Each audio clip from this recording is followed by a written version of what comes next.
امریکہ خود مل کر غزہ کے اندر نہیں کر سکے.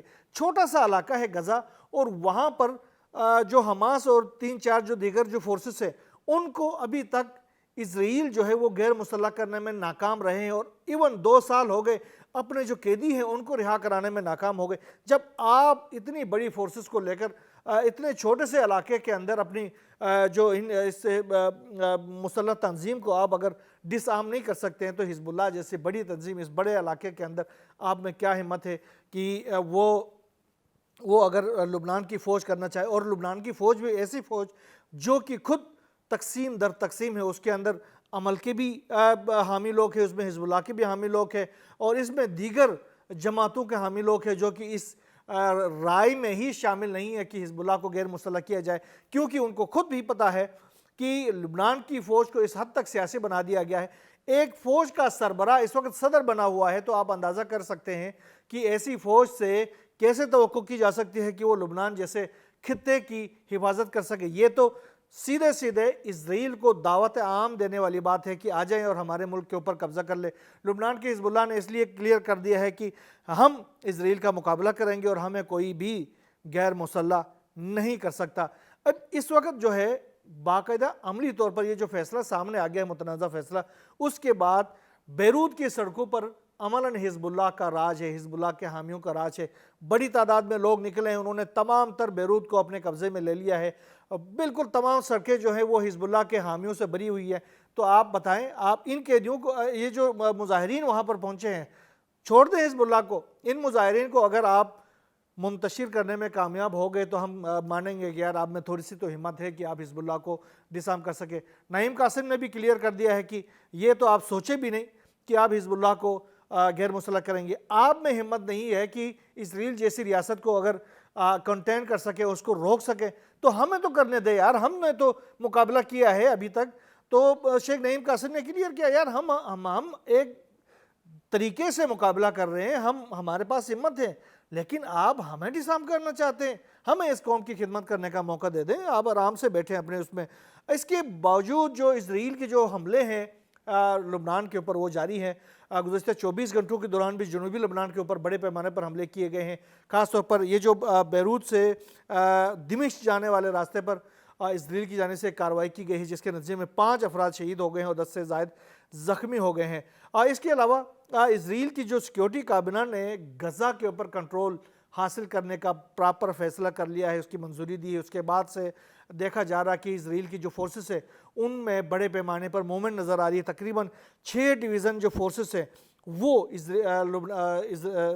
غزہ کے اوپر جارحیت کے لیے بالکل تیار ہیں اور وہ موومنٹ کر رہی ہیں. جو سیٹلائٹ تصاویر ہے اس میں بھی دیکھا جا رہا کہ یہ جو فورسز ہیں وہ غزہ کی طرف موومنٹ کر رہے ہیں. اور دوسری طرف غزہ کے علاقے میں الدرج اور الطفا کا جو محلے ہیں ان کے شہریوں کو بھی اسرائیل کی جانب سے حکم دیا گیا ہے کہ وہ اپنے علاقے کو چھوڑ کر آگے چلے جائیں, تمام اپنے گھروں کو خالی کر دیں. لگ یہی رہا کہ آنے والے گھنٹوں کے دوران اسرائیل جو ہے وہ باقاعدہ طور پر غزہ کے اوپر ایک بہت بڑا حملہ کرنے والا ہے.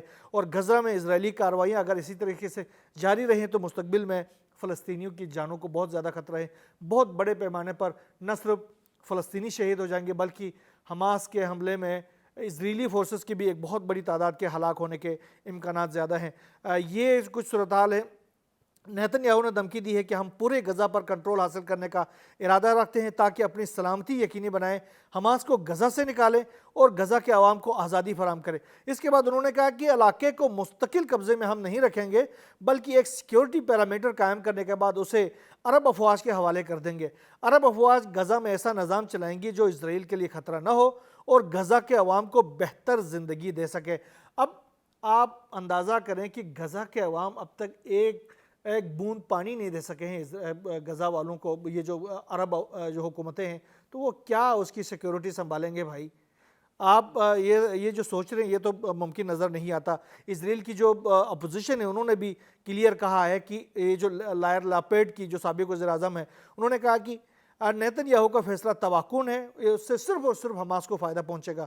انہوں نے کہا کہ کابینہ کے غزہ پر قبضے کے فیصلے کو عسکری اور سیکیورٹی قیادت کی سفارشات کے برعکس اقدام ایکسیپٹ کر لیا گیا ہے جو کہ غیر ضروری ہے اور اس کو نہیں ہونا چاہیے. نیتن یاہو قومی سلامتی اور یہ جو خزانے کی وزراء ہیں ان دونوں کے آگے آگے ہیں، ان کے دباؤ کے آگے ہیں، یعنی بن گوئر اور سموٹرچ کے دباؤ میں آگے ہیں، اور یہ اس طرح کے بیوقوفانہ فیصلے کرتے ہیں جس کے آنے والے دنوں میں صرف اور صرف حماس کو فائدہ پہنچے گا۔ غزہ پر قبضے کا خواب کبھی پورا نہیں ہوگا۔ فلسطین کے تمام مقاومتی جو تنظیمیں ہیں انہوں نے یک زبان ہو کر اسرائیل کو یہ اطلاع دی ہے کہ اب یہ آپ ذہن سے نکال دیں کہ آپ جو ہے وہ غزہ کے اوپر قبضہ کر سکتے ہیں۔ غزہ ایک خالی علاقہ بالکل بھی نہیں ہے، بلکہ شہداء اور مجاہدین کی مقدس سرزمین ہے، جسے کسی بھی صورت میں ایک خالی سمجھ کر قبضہ کرنے کی کوشش ایک سنگین غلطی ہوگی۔ ایسے کسی بھی اقدام سے نیا بحران جنم لے گا، اور جو اس میں آگے بڑھے گا اسے بھاری قیمت کا سامنا کرنا پڑے گا۔ غزہ نہ تو تل ابیب کے زیر انتظام آئے گا اور نہ ہی کسی دوسرے غیر ملکی دارالحکومت کے زیر کنٹرول ہوگا، بلکہ غیر ملکی دارالحکومتوں کے بلکہ اسے وہاں کی مقاومتی عوام کی مرضی اور ارادے کے مطابق ہی چلایا جائے گا۔ کلیئر کر دیا ہے۔ آسٹریلیا نے بھی اسرائیل کو یہ وارننگ دی۔ اسرائیل کے جو آسٹریلیا کے وزیر خارجہ ہیں پینی وانگ، انہوں نے اسرائیل کو کہا کہ غزہ پر جو فوجی قبضے کی جو آپ کوشش کر رہے ہیں وہ نہ کریں، اس طرف نہ بڑھے۔ اس سے غزہ میں صورتحال مزید خرابی کی طرف چلی جائے گی اور آبادی کو بے گھر کرنا بین الاقوامی قوانین کی خلاف ورزی ہے۔ دو ریاستی حل ہی فلسطینی مسئلے کے حل کے لیے موزوں ترین معاملہ ہے۔ یہ آسٹریلیا کی جانب سے یہ پیغام دیا گیا ہے، جبکہ 200 سے زائد جو برطانوی جو لکھاری ہیں انہوں نے ایک کھلا خط لکھا ہے اسرائیل کے نام، اور انہوں نے دنیا بھر کے جو عوام ہیں ان کو یہ پیغام دیا ہے کہ اسرائیل کے جو بائیکاٹ کیا جائے، سفارتی بائیکاٹ کیا جائے، سیاسی بائیکاٹ کیا جائے، اکنامک بائیکاٹ کیا جائے، جب تک کہ اسرائیل جو ہے وہ غزہ کے اوپر اپنے اس کنٹرول کی جو پالیسی ہے اس کو ترک نہیں کر دیتا، غزہ کے اوپر جارحیت کو ترک نہیں کرتا، غزہ کے اوپر بھوک کو ہتھیار کے طور پر استعمال کرنے کی یہ جو خواہش کو ترک نہیں کرتا، اسرائیل کا بائیکاٹ کیا جائے۔ بڑے اہم قسم کے لکھاری ہیں، 200 سے زائد لکھاریوں کا اس طرح کا پیغام دینا بہت بڑی بات ہے۔ اس کے علاوہ اسرائیل اب دیکھیں، ایرانی دیکھیں، عرب ممالک کی مصر کی جانب سے اسرائیل کے ساتھ ایک معاہدہ کیا گیا ہے 35 ارب ڈالر مالیت کا گیس خریدنے کا۔ اسرائیل کے گیس کے کچھ ذخائر ملے ہیں اور ان گیس کے ذخائر سے اب مصر گیس خریدنا چاہ رہا اسرائیل سے، اور 35 ارب ڈالر کا گیس خریدنا چاہ رہا۔ یہ معاہدہ جو ہے وہ 2040 تک تقریباً 130 ارب مکعب میٹر قدرتی گیس فراہم کی جائے گی اسرائیل سے مصر کو، اور یہ آپ اندازہ کر سکتے ہیں یہ ممالک ہیں، یہ تو پٹھو بنے ہوئے تھے، وہ کیسے آپ کے غزہ کا کنٹرول سنبھال سکتے ہیں، وہ مقاومتی جو قوم ہے اس کی کنٹرول کیسے سنبھال سکتے ہیں۔ بہرحال اس حوالے سے جو بھی نئی ڈیولپمنٹ سامنے آتی رہے گی انشاءاللہ آپ سے شیئر کرتے رہیں گے۔ یہاں بس نہیں، اللہ حافظ۔